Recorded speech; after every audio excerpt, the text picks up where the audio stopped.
Bismillahirrahmanirrahim. Assalamu alaikum wa rahmatullahi wa barakatuhu.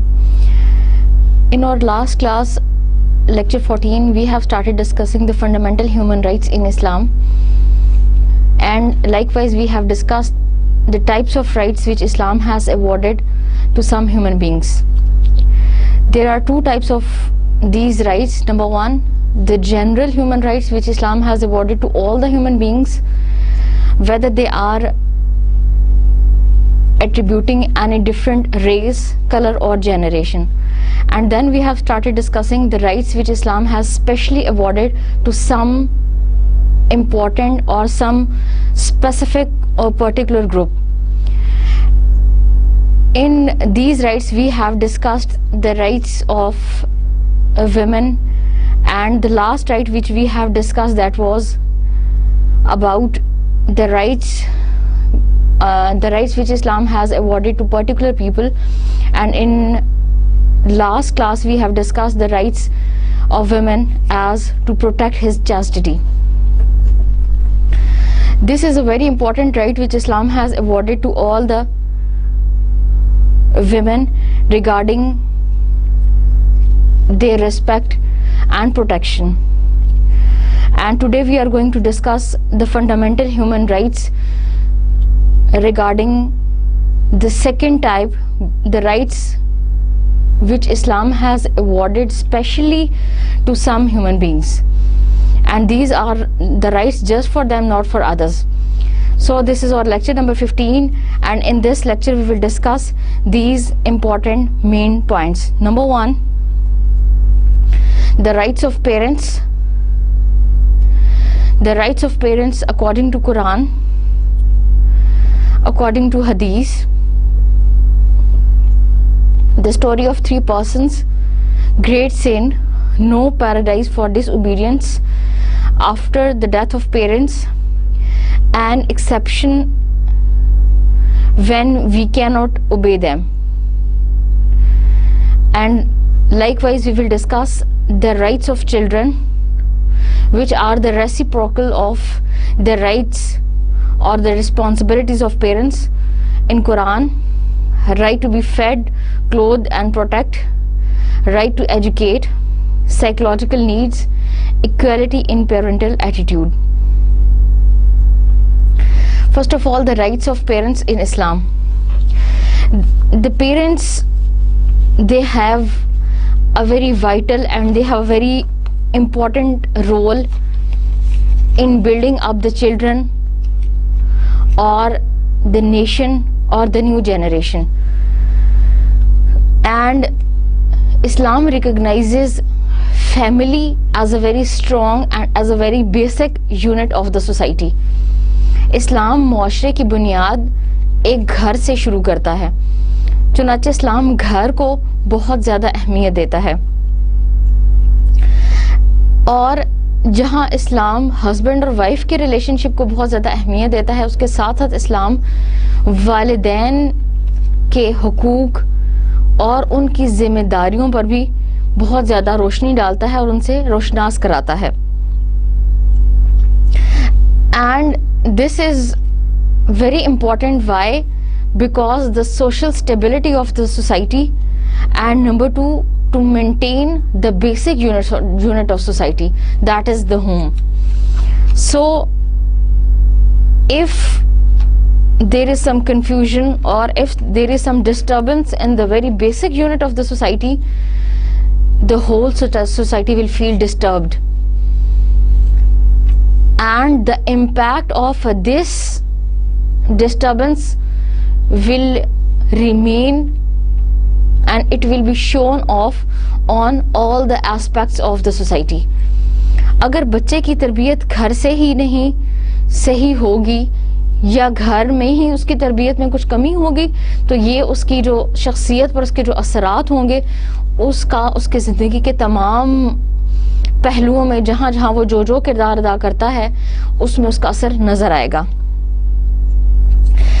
And it is a very important and noteworthy thing that the rights of parents and the responsibility of children are reciprocal. or the rights of one person are the obligations of other person, and the obligations of one person are the rights of other person. So if there is a balance between the obligations and the responsibilities, now there will be no disturbance in any aspect. But if there is disturbance in obeying the rights or in following the duties, then there will be the disturbance in the opposite side also. Or we can say that the rights of parents and the obligations of children are the two sides of a coin. اگر والدین اپنے فرائض کو ادا کریں گے تو اس کا مطلب ہے کہ بچوں نے والدین کے حقوق ادا کیے ہیں، اور اگر بچے والدین کے حقوق ادا کریں گے تو اس کا مطلب ہے کہ اس کے برعکس بھی معاملہ ٹھیک ہے. لیکن اگر ان دونوں میں سے کوئی ایک اپنے حقوق کو ادا نہیں کرے گا تو دونوں طرف ڈسٹربنس اور دونوں طرف انتشار واقع ہوگا. چنانچہ ہم یہ دیکھتے ہیں کہ اللہ تعالیٰ جس نے انسان کو تخلیق کیا ہے، جس نے انسان کو پیدا کیا ہے، اللہ تعالیٰ کے بعد وہ ذات جس کا انسان کے اوپر سب سے زیادہ اعتماد ہے، یا وہ ذات جس نے انسان کو انیومریبل انکاؤنٹیبل فیورز دی ہیں، they are the parents of a human being. یہ وہ ذات ہے جس کی محبت انسان کے لیے بے لوث ہوگی، بے غرض ہوگی. اور والدین ہمیشہ بغیر کسی معاوضے کے، بغیر کسی سوچ کے اور بغیر کسی عوض کے اپنی اولاد سے محبت کرتے ہیں اور ان کی خدمت کرتے ہیں. And this is a very instinctive nature of parents that the love of children is born in their hearts. کہ اللہ تعالیٰ نے جب انسان کو اولاد دیتا ہے تو اس اولاد کی محبت بھی اللہ تعالیٰ اس انسان کے دل میں رکھ دیتا ہے، اور وہ بغیر کسی سوچ کے، بغیر کسی عوض کے، بغیر کسی معاوضے کے اپنی اولاد کی خدمت کرتے ہیں، اپنی اولاد کو پالتے پوستے ہیں. چنانچہ والدین کے بعد، اللہ تعالیٰ کے بعد والدین انسان کے بہترین سلوک کے سب سے زیادہ حقدار ہیں. اور انسان اللہ تعالیٰ کی ذات کا شکر ادا نہیں کر سکتا، لیکن صرف اس طریقے سے کہ اللہ تعالیٰ کا زبان سے شکر ادا کرے اور اللہ تعالیٰ کی اوبیڈینس کرے، اللہ تعالیٰ کی اطاعت اور فرما برداری کرے. چنانچہ اللہ تعالیٰ اس طریقے سے انسان اللہ تعالیٰ کی نعمتوں کا شکریہ یا اللہ تعالیٰ کی نعمتوں کا شکر ادا کر سکتا ہے. اور والدین کا شکر یا والدین کا شکریہ انسان ان کی خدمت کر کے بھی کر سکتا ہے، لیکن دراصل انہوں نے انسان کے لیے اتنا کچھ کیا ہے، اتنی فیورز کی ہیں اور اتنی مہربانیاں، ہمدردی اور محبت سے ان کو پالا پوسا ہے کہ جس مقابلے میں انہوں نے اولاد کی خدمت کی ہے، اس مقابلے کے طور پر ان کی نیکیوں کو ری پے کرنا، اس کا بدلہ دینا ممکن نہیں ہے. اسی لیے قرآن میں اللہ تعالیٰ نے بہت سارے ایسے مقامات پہ والدین کی اس نیکی کا اور والدین کی اس خدمت کا ذکر کیا ہے. اور اللہ تعالیٰ نے توحید کے بعد جس چیز کو سب سے بڑی نیکی شمار کیا ہے وہ ہے والدین کے ساتھ احسان کرنا اور والدین کے ساتھ اچھا سلوک اختیار کرنا. اور قرآن میں ایک جگہ اللہ تعالیٰ نے ارشاد فرمایا وَقَضَى رَبُّكَ أَلَّا تَعْبُدُوا إِلَّا إِيَّاهُ وَبِالْوَالِدَيْنِ إِحْسَانًا. And your Lord has ordained that you shall worship none except him and shall do your parents a good turn. verse number 24 سورہ نمبر 17. سورہ بنی اسرائیل میں اللہ تعالیٰ نے فرمایا ہے اور تمہارے رب نے یہ تمہیں حکم دیا ہے, تم پر یہ لازم قرار دیا ہے, اللہ تعبدو الا ایاہو, کہ تم اپنے رب کے علاوہ کسی کی عبادت نہ کرو, وبالوالدین احسانا, اور اپنے والدین کے ساتھ احسان کرو, نیکی کرو, بھلائی کرو, اچھا سلوک کرو. And what does this good turn mean? Us good turn یا اچھا بدلہ جو ہے اس سے کیا مراد ہے؟ It means obeying and respecting them. والدین کی اطاعت کرنا اور ان کی رسپیکٹ, ان کا احترام کرنا. To speak softly, to avoid harsh words, and to respect them in each and every sphere of life and in each terms as a human being can.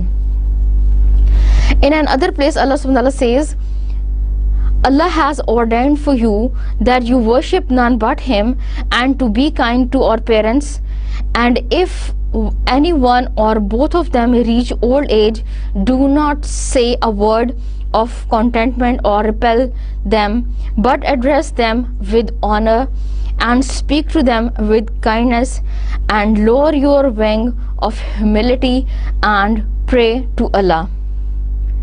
My Lord bless them as they have cherished me in childhood. And this is a very prominent and this is a very famous prayer of Prophet Muhammad sallallahu alaihi wasallam, which is used also in Quran. رَبِّرْحَمْهُمَا كَمَا رَبَّيَانِ صَغِيرًا, اے اللہ میرے دونوں والدین پر رحم فرما جس طرح انہوں نے مجھے بچپن میں تکالیف اور مشاکل برداشت کرتے ہوئے پالا.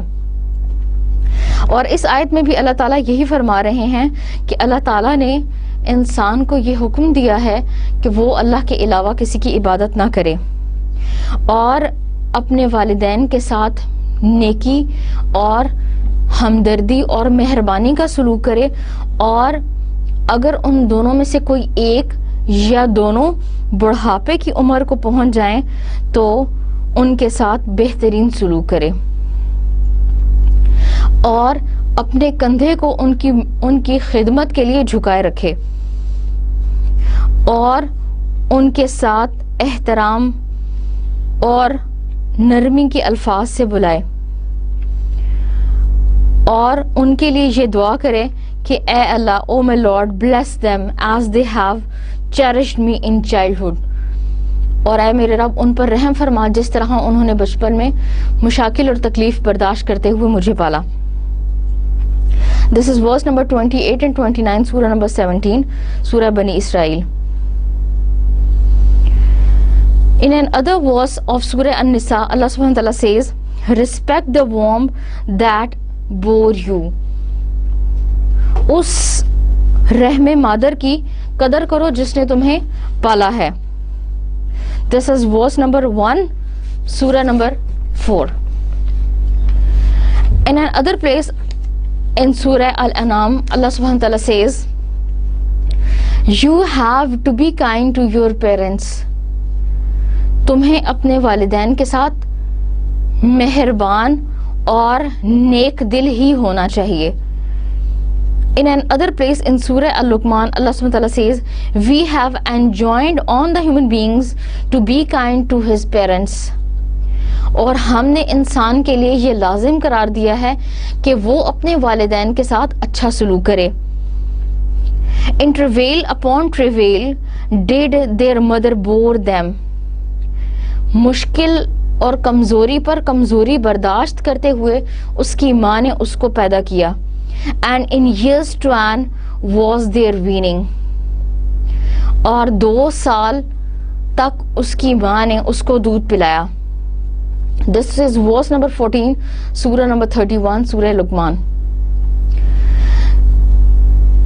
And in other verse, Allah subhanahu wa ta'ala says, we have enjoined on the human beings to be kind to his parents. In pain did their mother bore them, and in pain did she give them birth. Surah number 46 verse number 15 سورہ احقاف کہ خاص طور پر اللہ تعالیٰ نے یہاں پہ ان آیات میں ایک ماں کی ان مشاکل اور تکالیف کا ذکر کیا ہے جس کو برداشت کرتے ہوئے اس نے ایک بچے کو پیدا کیا. اور اسی طرح کی بہت ساری دوسری آیات قرآن میں آتی ہیں جس میں کہیں تو صرف ماں کے ساتھ اور کہیں دونوں والدین کے ساتھ اچھے اور بہترین سلوک کو اپنانے کا حکم دیا گیا ہے.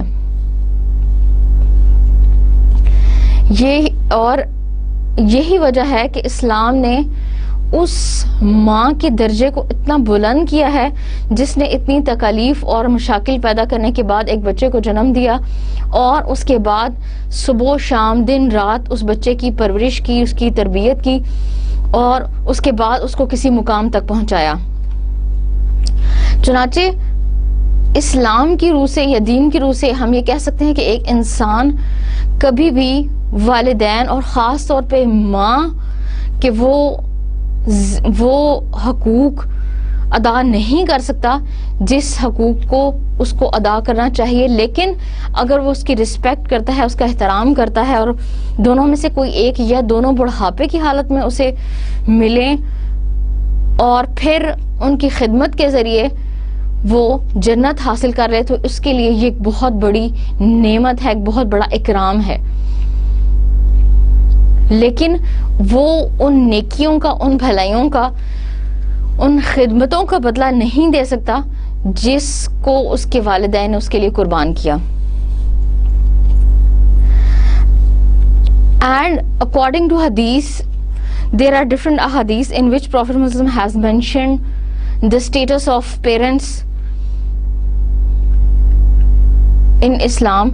For example, ایک نبی کریم صلی اللہ علیہ وسلم کے پاس ایک شخص آیا اور اس نے کہا کہ میرے اچھے سلوک کا سب سے زیادہ حقدار کون ہے. He said, who requires the maximum love and respect and my companionship in this world. کہ میرے اچھے اور بہترین سلوک کا اور میری محبت کا سب سے زیادہ حقدار اس دنیا میں کون ہے. تو نبی کریم صلی اللہ علیہ وسلم نے فرمایا تمہاری ماں. پھر وہ شخص دوسری دفعہ آیا تو نبی کریم صلی اللہ علیہ وسلم نے یہی فرمایا کہ تمہاری ماں. تیسری دفعہ بھی جب اس شخص نے یہی سوال کیا تو نبی صلی اللہ علیہ وسلم نے فرمایا تمہاری ماں. اور چوتھی دفعہ جب وہ شخص آیا اور اس نے یہی سوال کیا کہ میرے اچھے سلوک کا سب سے زیادہ حقدار کون ہے تو نبی کریم صلی اللہ علیہ وسلم نے فرمایا اب تمہارا باپ. یعنی والدین دونوں ہی بچے کی پرورش میں بہت اہم کردار ادا کرتے ہیں, لیکن جتنا اہم کردار ایک ماں کا ہے اتنا اہم کردار ایک باپ کا نہیں ہے. اگرچہ باپ پہ بھی بہت ساری اللہ تعالیٰ نے رسپانسبلٹیز لاگو کی ہیں اور بہت سارے فرائض اس کو ادا کرنے کا حکم اللہ تعالیٰ نے دیا ہے, لیکن اس کا مین والد کا مین کام کیا ہے؟ بچے کو پروٹیکٹ کرنا اور بچے کی فزیکل اور مٹیریل ریکوائرمنٹس جو ہیں اس کو پورا کرنا. لیکن ایک بچے کی تربیت میں جس ایموشن, جس افیکشن, جس لو اور جس سمپتھیٹک فیلنگز کی ضرورت ہے وہ اللہ تعالیٰ نے صرف ایک ماں کے اندر رکھی ہیں. یہی وجہ ہے کہ اگر ہم دو ایسے بچوں کو دیکھیں, ایک کی پرورش اس کی ماں نے کی ہے اور ایک کی پرورش اس کے باپ نے کی ہے, تو دونوں بچوں کی پرسنالٹیز میں واضح فرق محسوس ہوگا. اور یہی وجہ ہے کہ عورت کا اصل دائرہ کار بھی اللہ تعالیٰ نے اس کا گھر رکھا ہے. کیوں؟ اس لیے کہ بچے کی پرورش کرنا, جس کو ہم کہتے ہیں کہ صرف بچوں کو پالنا, اگرچہ یہ کہنے میں بہت چھوٹی سی بات ہے, لیکن اگر اس ذمہ داری کو صحیح معنوں میں ادا کیا جائے تو یہ بہت مشکل اور بڑی ٹف قسم کی رسپانسبلٹی ہے بچوں کی پرورش کرنا اور بچوں کو کسی قابل بنانا اور بچوں کو معاشرے کا ایک اہم اور صحت مند فرد بنانا. چنانچہ اللہ تعالیٰ نے عورت کے اندر ایسی خوبیاں, ایسے ایٹریبیوٹس اور ایسی چیزیں رکھی ہیں جو ایک بچے کی پرورش میں انتہائی اہم کردار ادا کر سکتی ہیں. اور وہ چیزیں اللہ تعالیٰ نے ایک مرد کے اندر نہیں رکھی. چنانچہ اس کا عوض، اس کا بدلہ بھی اللہ تعالیٰ نے ایسے دیا کہ نبی صلی اللہ علیہ وسلم نے فرمایا کہ 3 درجے ماں کو باپ کے درجے پر فضیلت حاصل ہے. یعنی ماں کا حق باپ کے حق سے بہت ہی زیادہ ہے.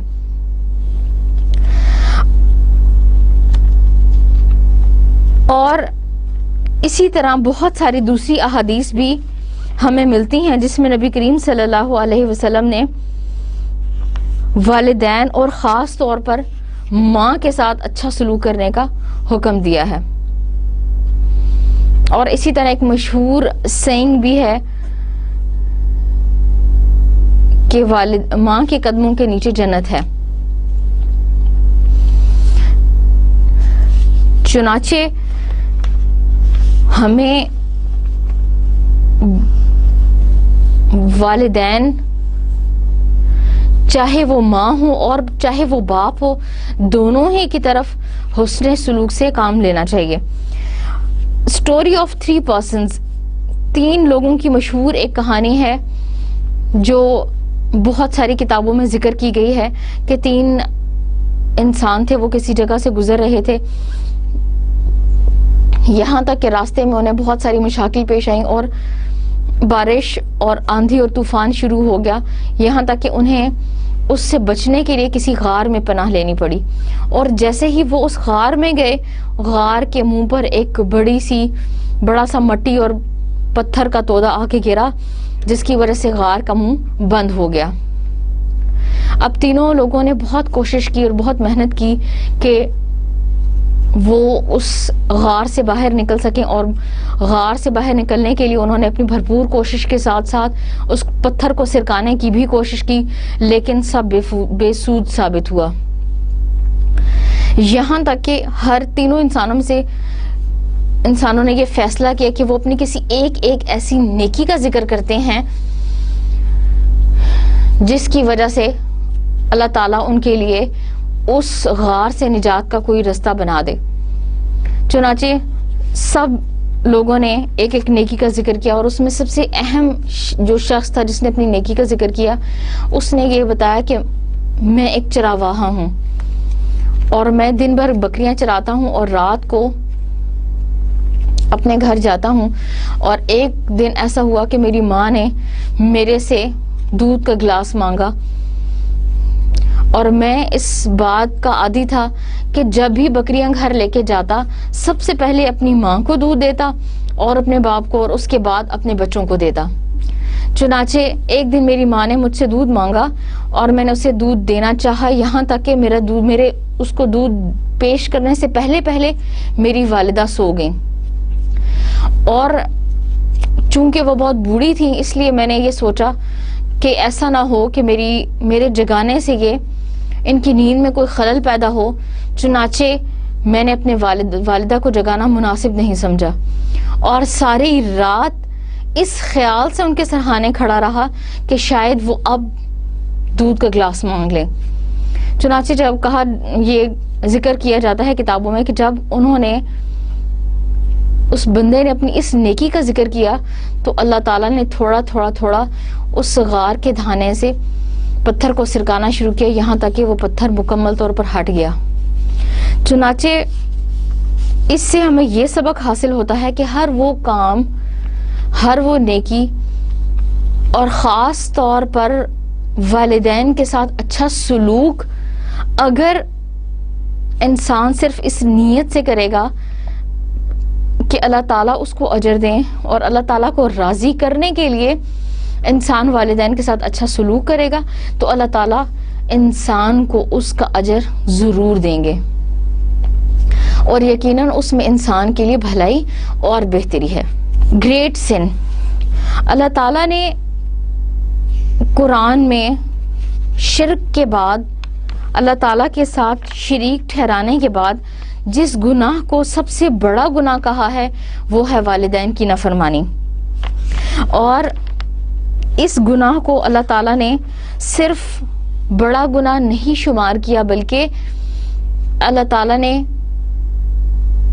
اس کو گناہ کبیرہ کی لسٹ میں شامل کیا ہے. اور یہی وجہ ہے کہ قرآن میں اللہ تعالیٰ نے توحید کے بعد اپنی ذات کی عبادت کے بعد جس چیز کا حکم دیا ہے وہ ہے والدین کی اطاعت اور ان کی فرما برداری. اور احادیث سے پتہ چلتا ہے کہ نبی کریم صلی اللہ علیہ وسلم نے فرمایا The Prophet was asked about the great sins. He said, ایک مرتبہ نبی کریم صلی اللہ علیہ وسلم سے بڑے کبیرہ گناہوں کے بارے میں پوچھا گیا تو نبی کریم صلی اللہ علیہ وسلم نے فرمایا They are to join others in the worship with Allah. کہ تم اللہ تعالیٰ کے علاوہ کسی اور کی عبادت کرو. This is a great sin. Number 2, to be undutiful to one's parents. والدین کی نافرمانی کرنا. Number 3, to kill a person which Allah has forbidden to kill. کسی انسان کو قتل کرنا جبکہ اللہ تعالیٰ نے اس کے قتل سے منع فرمایا ہے. And number 4, to give a false witness. غلط گواہی دینا. This hadith is mentioned in Sahih Bukhari, hadith number 821, volume number 3. کہ اللہ تعالیٰ کی عبادت کے بعد اور اللہ تعالیٰ کے ساتھ شرک کرنے کے بعد سب سے بڑا جو گناہ ہے that is the disobedience of the parents. والدین کی نافرمانی کرنا. And in other narration, Prophet Muhammad says, Shall I inform you of the biggest of the great sins? کیا میں تمہیں گناہ کبیرہ کے بارے میں نہ بتا دوں؟ They said, Yes. O Allah's Prophet. تو صحابہ کرام نے فرمایا جی اللہ کے نبی آپ ضرور بتائیں. He said, to join partners in worship with Allah. اللہ کے ساتھ عبادت میں کسی اور کو شریک کرنا. And to be undutiful to one's parents. اللہ کے ساتھ کسی کو عبادت میں شامل کرنا اور والدین کی نافرمانی کرنا. This hadith is also mentioned in Sahih Bukhari, hadith number 290. And in another narration, Prophet Muhammad says, it is one of the greatest sins that a man should curse his parents. کہ سب سے بڑا گناہ یہ ہے کہ انسان اپنے والدین کو لعنت اور ملامت کرے. It was asked by the people, O Allah's Prophet, how does a man curse his parents? یہ کیسے ہو سکتا ہے کہ اے اللہ کے نبی کوئی شخص اپنے والدین کو برا بھلا کہے؟ The Prophet said, the man abuses the fathers of another man and the later abuses the father of farmer and abuses his mother. کہ اگر تم کسی اور کے والدین کو برا بھلا کہو ان کو لعنت ملامت کرو تو وہ جواب میں تمہارے والدین کو اور تمہاری ماں باپ کو برا بھلا کہیں. یعنی اسلام نے والدین کا اس قدر احترام کرنے کا حکم دیا ہے کہ آپ کسی دوسرے کے والدین کو بھی برا بھلا نہیں کہہ سکتے اور آپ پر یہ واجب اور لازم ہے کہ آپ جیسے اپنے پیرنٹس کا جیسے اپنے والدین کا خیال رکھتے ہیں ان کا احترام اور ان کی عزت کرتے ہیں ان کا حکم بجا لاتے ہیں ویسے ہی احترام اور عزت آپ دوسروں کے والدین کے لیے بھی کریں. چنانچہ والدین کی نافرمانی اور ان کو برا بھلا کہنا یا ان کے حکم کی تابعداری نہ کرنا گناہ کبیرہ میں شامل ہے. نو پیراڈائز فار ڈس اوبیڈینس. اور ایک جگہ پروفٹ محمد صلی اللہ علیہ وسلم نے فرمایا let him be humbled into dust. Let him be humbled into dust. وہ شخص خاک آلود ہو جائے وہ شخص خاک آلود ہو جائے.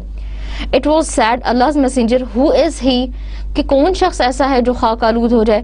نبی کریم صلی اللہ علیہ وسلم نے فرمایا he who sees either of his parents during their old age and he see both of them but he does not enter paradise. وہ جو اپنے والدین میں سے دونوں یا کسی ایک کو بڑھاپے میں پائے اور ان کی خدمت کر کے جنت حاصل نہ کر لے اس شخص کو وہ شخص خاک آلود ہو جائے یا وہ خاک میں لپٹا جائے. This is This hadith is mentioned in Sahih Muslim, hadith number 1160. And in other narration, Prophet Muhammad says, he who casts up the favors he has done, he who is disobedient to parents, and he who is addicted to wine will not enter paradise. وہ شخص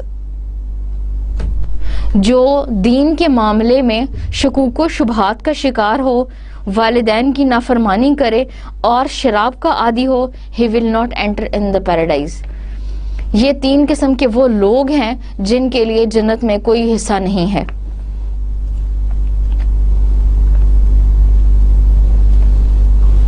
چنانچہ ان احادیث سے پتہ چلتا ہے کہ وہ شخص جو والدین کی نافرمانی کریں گے اور معروف کاموں میں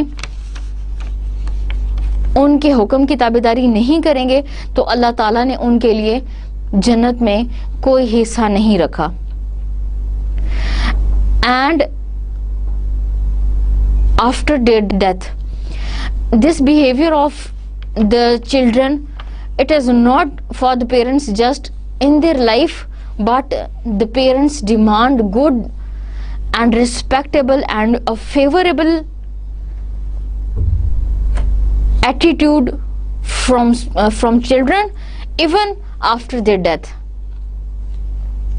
اس اچھے اور سلوک کے حقدار والدین نہ صرف اپنی زندگی میں ہیں بلکہ اپنی وفات کے بعد بھی ہیں. This hadith is mentioned in Sunan Abi Dawud. The companions of Prophet Muhammad says that we were with the Prophet Muhammad, peace be upon him. A man of Banu Salama came to him and said, O Messenger of Allah, is there any kindness left that I can do to my parents after their death? کہ ایک شخص نبی کریم صلی اللہ علیہ وسلم کے پاس آیا اور اس نے کہا کہ کیا والدین کی وفات کے بعد کوئی میرے بیہیویئر میں یا میرے سلوک میں کوئی ایسی چیز ہے اچھی اور نیک جو میں اپنے والدین کے ساتھ کر سکوں؟ ہی ریپلائڈ، نبی صلی اللہ علیہ وسلم فرمایا، یس، جی ہاں، you can invoke blessings on them, forgiveness for them. تم اللہ تعالیٰ سے ان کے لیے رحمت کی دعا کر سکتے ہو اور ان کی مغفرت کی دعا کر سکتے ہو. carry out their final instructions after their death. اور اگر انہوں نے کوئی زندگی میں وصیت کی ہو یا کوئی حکم دیا ہو تو ان کی وفات کے بعد اس کو پورا کرو. joint ties of relationship which are dependent on them. اور وہ رشتہ داری یا وہ تعلق اور صلہ رحمی جو ان پہ منحصر کرتی ہے، یا وہ رشتہ دار جن کا تعلق ان کے ساتھ ہے، ان کے ساتھ رشتہ داری کو برقرار رکھو. And honour their friends. اور ان کے جو والدین کے جو فرینڈز ہیں، ان کے جو دوست احباب ہیں، ان کے ساتھ عزت اور احترام کا درجہ برقرار رکھو، ان کی عزت اور احترام کرو. چنانچہ اس حدیث سے پتہ چلتا ہے کہ والدین کی وفات کے بعد ان کے دوست احباب کے ساتھ اچھا سلوک رکھنا اور ان کے احکامات کو ان کی وفات کے بعد پورا کرنا اور ان کے رشتوں کو جوڑنا بہت ضروری ہے. اور یہ ہماری وہ ڈیوٹی ہے جو ہم ان کے مرنے کے بعد بھی ادا کر سکتے ہیں. اور لاسٹ میں ہم بیان کریں گے an exception when we cannot obey them. لیکن ان تمام صورتحال کے ساتھ ایک صورت ایسی بھی ہے جس میں ہم والدین کی اگر وہ حکم دیں گے تو ان کی فرما برداری نہیں کریں گے. اینڈ دیٹ از کہ اگر ان میں سے کوئی دین پر عمل کرنے، کوئی نیکی کرنے یا بھلائی کے کاموں سے منع کریں گے تو اس کام میں، معروف کام میں یا نیکی کے کام میں ان کی اطاعت واجب اور لازم نہیں ہے. مثلا قرآن مجید میں اللہ تعالیٰ نے ارشاد فرمایا، But if they strive to make thee join in worship with me, things of which you has no knowledge, obey them not. اور اگر تمہیں والدین اللہ تعالیٰ کے ساتھ شرک کرنے پر یا اللہ تعالیٰ کے ساتھ کسی کو شریک ٹھہرانے پر حکم دیں یا تمہیں کوئی ایسا کام کرنے کے بارے میں حکم دیں جس کو تم نہیں جانتے, obey them not, ان کی فرما برداری مت کرو. Yet bear them company in this life with justice, لیکن ان کے ساتھ پھر بھی انصاف اور برابری کا سلوک رکھو. and follow the way of those who turn to me in love, اور ان لوگوں کے راستے کی پیروی کرو جو میری طرف رجوع کرنے والے ہیں. in the end the return of you all is to me, کیونکہ آخر میں سب کو میری ہی طرف لوٹ کر آنا ہے. and I will tell you the truth of all that you did, اور وہ کام جو تم دنیا میں کرتے ہو اس کی سچائی اور حقیقت کیا ہے وہ آخرت میں تمہیں میں خود بتاؤں گا. This is verse number 15, surah number 31. In another verse, Allah subhanahu wa ta'ala says, we have enjoined on man kindness to parents. ہم نے اولاد پر والدین کی اطاعت اور فرمان برداری کو اور ان کے ساتھ اچھے سلوک کو لازم قرار دے دیا ہے, فرض قرار دیا ہے. But if they strive to force you to join with me anything of which you has no knowledge, obey them not. لیکن اگر وہ تمہیں شرک کرنے پر یا اللہ تعالیٰ کے ساتھ کسی کو شریک ٹھہرانے پر کا حکم دیں اور یا کسی ایسی چیز کا حکم دیں جو دین میں درست نہیں ہے اور تم اس کو نہیں جانتے, you obey them not, ان کی پیروی مت کرو. you have to return to me and I will tell you the truth of all that you did, اور تم سب کا لوٹ کر آنا میری ہی طرف ہے اور میں تمہیں تمہارے اعمال کی سچائی اور حقیقت بتاؤں گا. This is verse number 8, surah number 29. چنانچہ اس آیت سے یہ معلوم ہوتا ہے, اس آیت سے یہ پتہ چلتا ہے کہ نیکی اور بھلائی کے کاموں میں, امر بالمعروف کے کاموں میں تو والدین کی اطاعت کی جائے گی, اور وہ کام جو دین و شریعت میں معلوم ہیں ان میں تو والدین کی اطاعت کی جائے گی. لیکن فار ایگزامپل اگر والدین کہیں کہ بچے بیٹا آپ سوئے رہیں, نماز نہ پڑھیں, یا پھر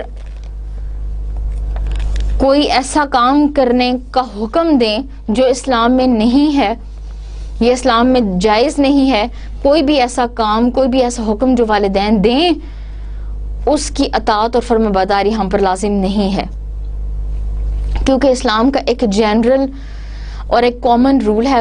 وہ کیا ہے؟ لا طاعت فی معصیت الخالق, کہ خالق کی نافرمانی میں, خالق کی معصیت میں اور خالق کی نافرمانی میں کسی دوسری مخلوق کی اطاعت جو ہے وہ فرمانبرداری جو ہے لازم نہیں ہے.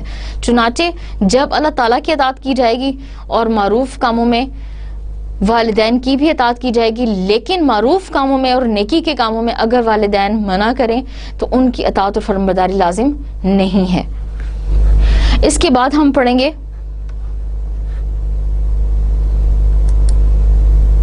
The rights of children in Islam.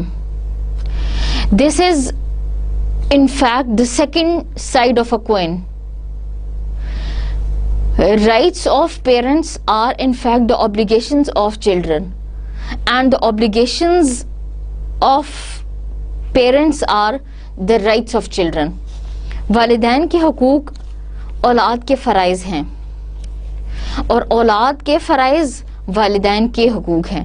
چنانچہ ہم یہ کہہ سکتے ہیں کہ یہ تصویر کا دوسرا رخ یا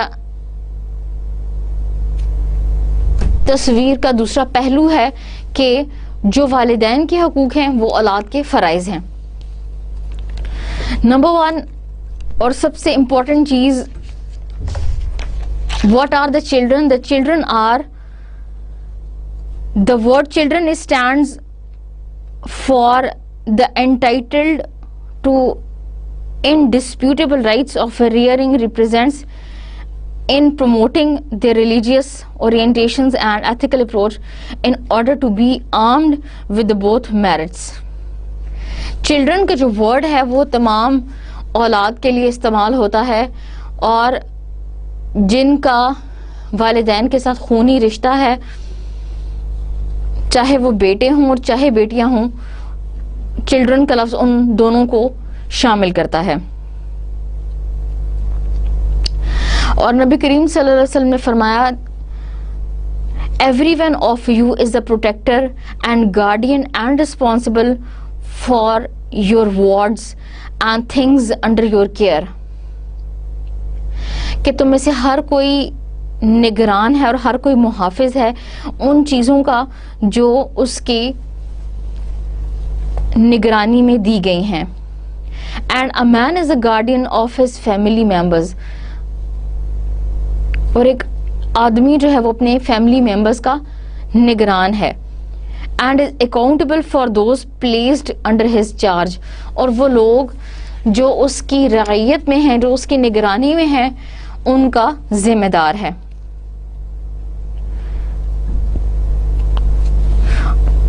اس کے ساتھ ہی اللہ تعالیٰ نے قرآن میں ارشاد فرمایا O you who believe save your selves and your families from a fire whose fuel is men and stone. اللہ تعالیٰ نے قرآن میں ارشاد فرمایا ورس نمبر 6 سورہ نمبر 66 سورہ تحریم. اللہ سبحانہ تعالیٰ says قُوا أَنفُسَكُمْ وَأَهْلِيكُمْ نَارًا، کہ اے لوگو اپنے آپ کو اور اپنے کنبے یا اپنے خاندان کو جہنم کی آگ سے بچاؤ جس کا ایندھن انسان اور پتھر ہیں. اور اس کے ساتھ ہی یہ فرما دیا کہ تم میں سے ہر کوئی نگران اور محافظ ہے، اور ہر وہ انسان جس کی رعیت میں، جس کی نگرانی میں کچھ لوگوں کو دیا گیا ہے، وہ ان کے بارے میں جواب دہ ہے. چنانچہ والدین بھی بچوں کے کاموں میں اور بچوں کے معاملے میں اللہ تعالیٰ کے سامنے جواب دہ ہیں. اللہ تعالیٰ کے سامنے کس لیے جواب دہ ہیں؟ اس لیے جواب دہ ہیں کہ انہوں نے کیا اس کی پرورش صحیح کی یا نہیں کی، اور کیا اس کی پرورش کے تمام جو ذمہ داریاں تھیں انہوں نے اس کو صحیح طریقے سے ادا کیا یا نہیں. And children are in fact a trust which is put in the hands of parents. یہ ایک ایسی ذمہ داریاں ہیں جو اللہ تعالیٰ نے ان کے ہاتھ میں دی ہے، اور اللہ تعالیٰ نے اس کو انسان کو اس کا قوام اور نگران بنایا ہے.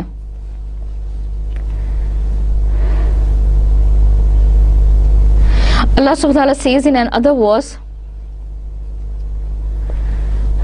and those who believe and whose families follow them in faith, to them shall we join their families, nor shall we deprive them of the fruit of aught of their works, yet is each individual in pledge for his deeds. Verse number 21 surah number 52 surah Tur.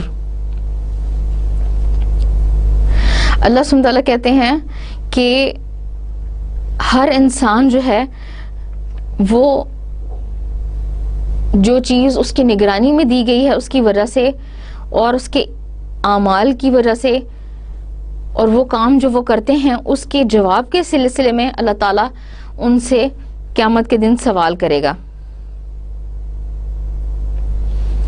اور ہر انسان کو اللہ تعالیٰ اس کے نیکی، اس کے کاموں کا بہترین اجر دے گا، اور اللہ تعالیٰ کسی انسان کو اس کی نیکی یا اس کے نیک کام کے اجر سے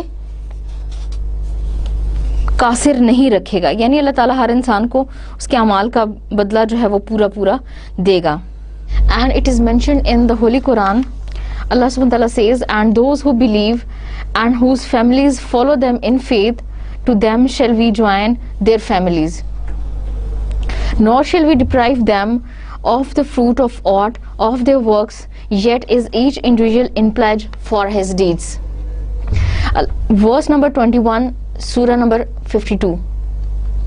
Allah subhanahu wa ta'ala says کہ ہر انسان جو ایمان لایا اور اس کی فیملی نے یا اس کے خاندان نے اس نیکی میں اور ایمان لانے میں اس کا اتباع کیا، اللہ تعالیٰ ان کو قیامت کے دن جنت میں اکٹھا کرے گا. Nor shall we deprive them of the fruit of their works. اور اللہ تعالیٰ ان کو ان کی نیکی کا کام جو انہوں نے کیا ہے اس کے اجر سے محروم نہیں کرے گا. اور ہر انسان کو انفرادی طور پر اپنے اعمال کا جواب دینا ہوگا اور اس کو ذاتی طور پر اللہ تعالیٰ اس کے اعمال کا نتیجہ اور صلہ دے گا. چنانچہ اسی طرح ایک حدیث میں جو صحیح مسلم میں بیان ہوتی ہے، نبی کریم صلی اللہ علیہ وسلم نے فرمایا کہ جب ایک انسان فوت ہو جاتا ہے یا دنیا سے چلا جاتا ہے تو اس کے اعمال کا سلسلہ بھی رک جاتا ہے. چنانچہ اس کے اعمال میں صرف 3 چیزیں ایسی ہیں جن کا سلسلہ ہمیشہ باقی رہتا ہے اور چلتا رہتا ہے. نمبر 1 دیٹ از پرپیچول صدقہ، چیریٹی. وہ پیسہ جو اس نے اللہ تعالیٰ کی راہ میں خرچ کیا اس کا اجر ہمیشہ اس کے لیے قائم اور باقی رہتا ہے. Number 2 some useful knowledge he leaves, کچھ فائدہ مند علم جو اس نے چھوڑا ہو. And a righteous person and a righteous son praying for him، اور نیک اولاد جو اس نے دنیا میں چھوڑی اور وہ اس کے لیے دعا کرتی رہے گی، تو یہ اس کا اجر یا اس کا صلہ جو ہے ان تینوں کاموں کا اس کے لیے ہمیشہ باقی رہے گا اور اس کا ثواب اس کو ہمیشہ ملتا رہے گا. Now there is a habit of some parents. They take great care of the materialistic needs and the requirements of children, but they don't bother about the needs or the psychological or the mental needs of the children. کچھ والدین ایسے ہیں جو بچوں کی materialistic ضروریات، وہ ضروریات جس کا تعلق پیسے سے ہے اور ویلتھ سے ہے، یا بچوں کے لیے پیسہ کمانے میں بہت زیادہ مصروف رہتے ہیں، لیکن وہ پرورش جس کا تعلق ان کے ذہن کے ساتھ ہے، ان کے دماغ کے ساتھ ہے، یا ان کی تربیت اور پرورش اس انداز میں نہیں کرتے جس انداز میں کرنے کی ضرورت ہوتی ہے. چنانچہ یہ بچے کی پرسنالٹی میں، بچے کی شخصیت میں بہت زیادہ اثر انداز ہوتا ہے. چنانچہ والدین کی یہ ذمہ داری ہے کہ نہ صرف وہ بچوں کی خوراک، لباس اور ان چیزوں کا خیال رکھیں، بلکہ بچے کو ایک اچھا اور معاشرے کا صحت مند فرد بننے میں بھی اہم کردار ادا کریں. چنانچہ والدین میں والد کی ذمہ داری جہاں بچوں کو لباس، خوراک، نان و نفقہ اور ظاہری ضرورتیں پوری کرنا اور ان کے لیے پیسے کا بندوبست کرنا ہے، وہاں پر ماں کی ذمہ داری یہ ہے کہ بچوں کی فزیکل، مینٹل اور پرسنالٹی کی گروتھ میں اور پرسنالٹی کو ڈیولپ کرنے میں بچوں کے وہ بہت اہم کردار ادا کر سکتی ہے. کیونکہ بچوں کو پالنے کے لیے اور بچوں کی تربیت کے لیے جس افیکشن، جس لو اور جن فیلنگز کی ضرورت ہے، they are attributed to a woman. So she can do or she can participate and she can do the best role she can play in the birth or in the growth of our children. Now the other right is the right to be fed, clothed and protect.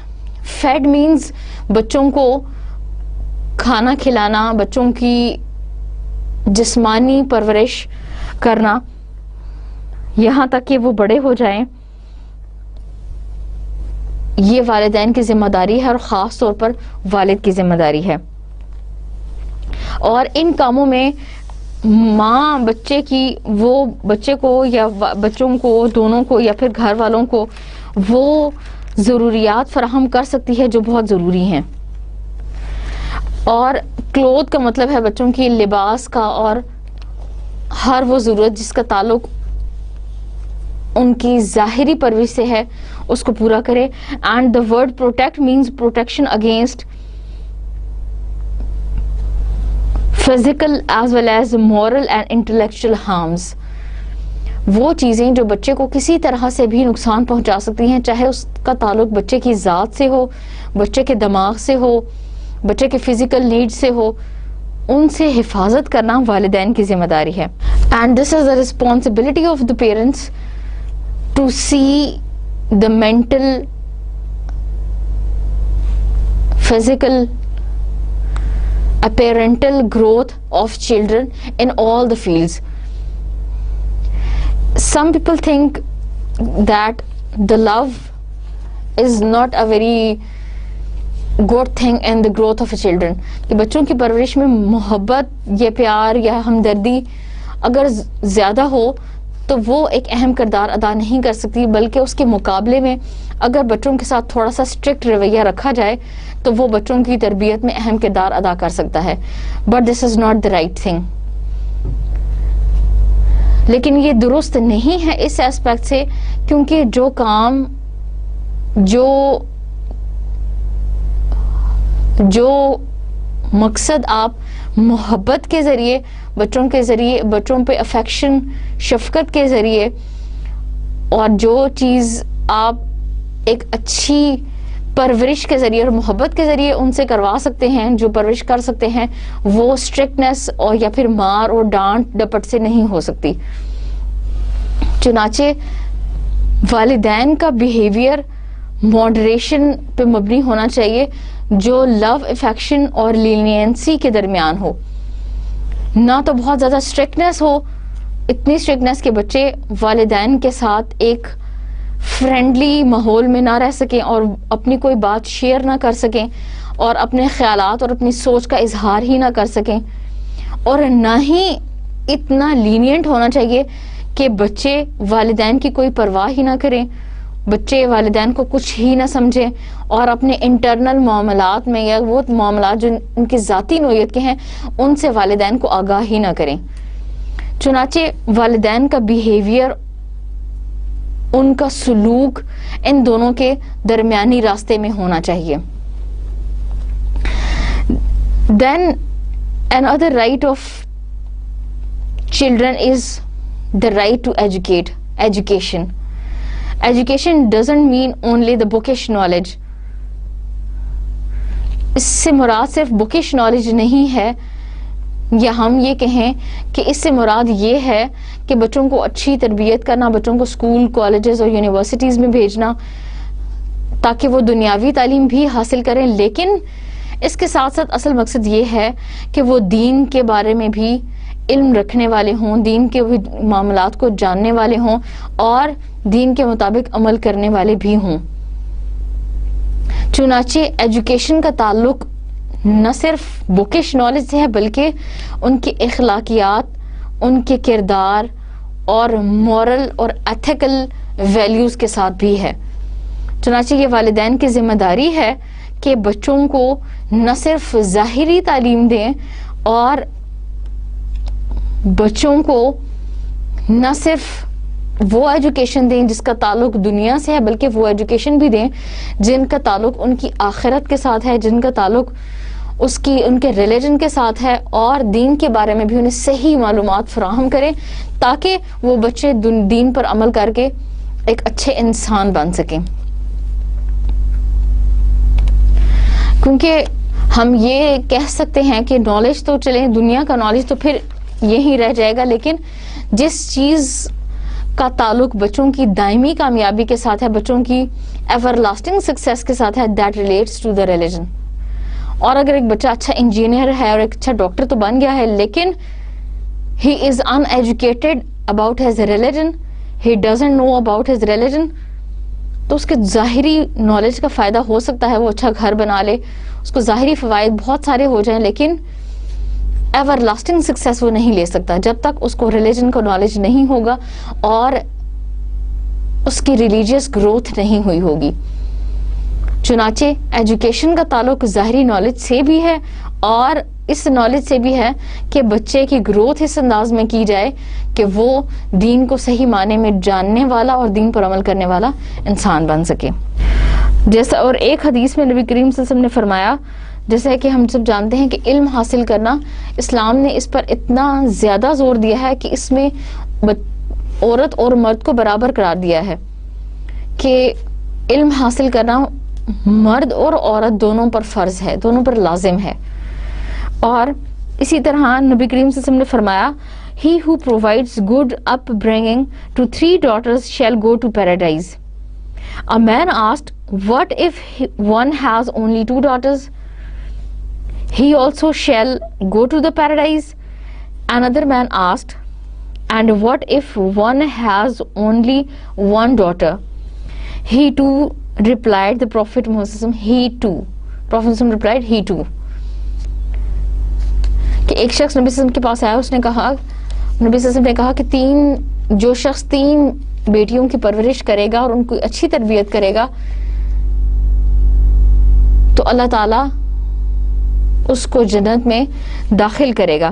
تو ایک اور شخص نبی صلی اللہ علیہ وسلم سے پوچھا کہ اگر کسی کی 2 بیٹیاں ہوں, اور ایک شخص نے پوچھا کہ اگر کسی کی 1 بیٹی ہو, تو نبی صلی اللہ علیہ وسلم نے کہا کہ اگر کسی کی 1 بیٹی بھی ہوگی تو اس کے لیے بھی یہی ریوارڈ ہے, اس کے لیے بھی یہی بدلہ ہے.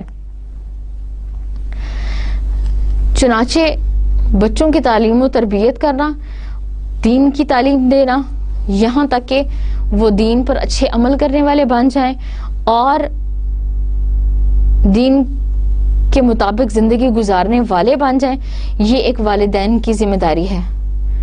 اور یہ تربیت سب سے پہلے ماں کی گود سے شروع ہوتی ہے. اسی لیے کہا جاتا ہے کہ the children are the true aspects of their parents and especially the mother, کہ بچے اپنی ماں کا پرتو ہوتے ہیں. جیسی پرسنالٹی, جیسی باتیں اور جیسا کردار اور جو کیریکٹرسٹکس ایک ماں کے اندر ہیں, سیم کیریکٹرسٹکس اس کی اولاد میں بھی ہوں گے. اسی لیے کہا جاتا ہے کہ بچے کی پہلی درسگاہ ماں کی گود ہے. چنانچہ والدین کی یہ ذمہ داری ہے کہ یہ ہر طرح سے جو کام بچوں کو ایجوکیٹ کرنے کے لیے وہ کر سکتے ہیں وہ کریں. The next one is the psychological needs. The needs are of 2 types. کچھ نیڈز ایسی ہیں جن کا تعلق مٹیریلسٹک چیزوں کے ساتھ ہے, مٹیریلسٹک نیڈز ہیں. For example, to clothe, to eat, to drink, to rest. And there are some needs which are the psychological needs, that are the mental or the intellectual needs. چنانچہ والدین کی یہ ذمہ داری ہے کہ وہ تمام کام جو بچے کی سائیکولوجیکل ریکوائرمنٹس ہیں یا بچے کی سائیکولوجیکل نیڈز ہیں, ان کو پورا کرنے کے لیے بھی اہم کردار ادا کریں. مثلا نبی کریم صلی اللہ علیہ وسلم کے بارے میں مشہور تھا کہ نبی کریم صلی اللہ علیہ وسلم حضرت امام حسن اور حسین کو بہت زیادہ پیار کیا کرتے تھے. And he was used to ride his shoulders even during his prayers, کہ نماز کے دوران بھی وہ آپ صلی اللہ علیہ وسلم کے کندھے پر اکثر سوار ہو جاتے. And he was used to say salam to the children in streets. نبی صلی اللہ علیہ وسلم بچوں کے ساتھ ایسے گھل مل جاتے اور بچوں جو گلی میں موجود ہوتے ان کو ہمیشہ سلام کرتے. And play and cut jokes with them. Sometimes he would even kiss small children in the street. And there is a very famous event when a Bedouin came to the Prophet Muhammad and says, and he see that Prophet Muhammad is kissing the children. He said that I have 8 children and I have never kissed any one of them. Then Prophet Muhammad replied to him, what can I do if Allah has taken away love and compassion from your heart? کہ ایک شخص نبی صلی اللہ علیہ وسلم کے پاس آیا, انہوں نے دیکھا کہ نبی صلی اللہ علیہ وسلم بچوں کو بہت محبت اور پیار سے پیش آ رہے ہیں, ان کو چوم رہے ہیں. تو اس نے نبی صلی اللہ علیہ وسلم سے فرمایا کہ میرے 8 بچے ہیں لیکن میں نے آج تک ان میں سے کبھی کسی کو بوسہ نہیں دیا. تو نبی صلی اللہ علیہ وسلم نے فرمایا کہ اگر اللہ تعالیٰ نے تمہارے دل سے محبت اور افیکشن اور کمپیشن اور ہمدردی نکال لی ہے تو اس میں ہم کیا کر سکتے ہیں. چنانچہ والدین کا رویہ ایک ایسا ماڈریٹ رویہ ہونا چاہیے جو بچے کی سائیکولوجیکل نیڈز کو پورا کرے، اور یہ دیکھ کے ہی اندازہ لگا لیا جائے کہ اس بچے کو اب اس چیز کی ضرورت ہے اور یہ رویہ ڈیزرو کرتا ہے. دین دا ایکویلٹی ان پیرنٹل ایٹیٹیوڈ، کہ والدین کی یہ بھی ذمہ داری ہے کہ جہاں وہ بچوں کی نیڈز کو پورا کریں، بچوں کی ضروریات کو پورا کریں، اس کے ساتھ ساتھ ان کے پیرنٹل ایٹیٹیوڈ میں، ان کے رویے میں دونوں بچوں کے لیے، چاہے وہ بیٹی ہو یا بیٹا ہو اور چاہے بہت سارے بچے ہوں، ان سب کے لیے ایکویلٹی ہو.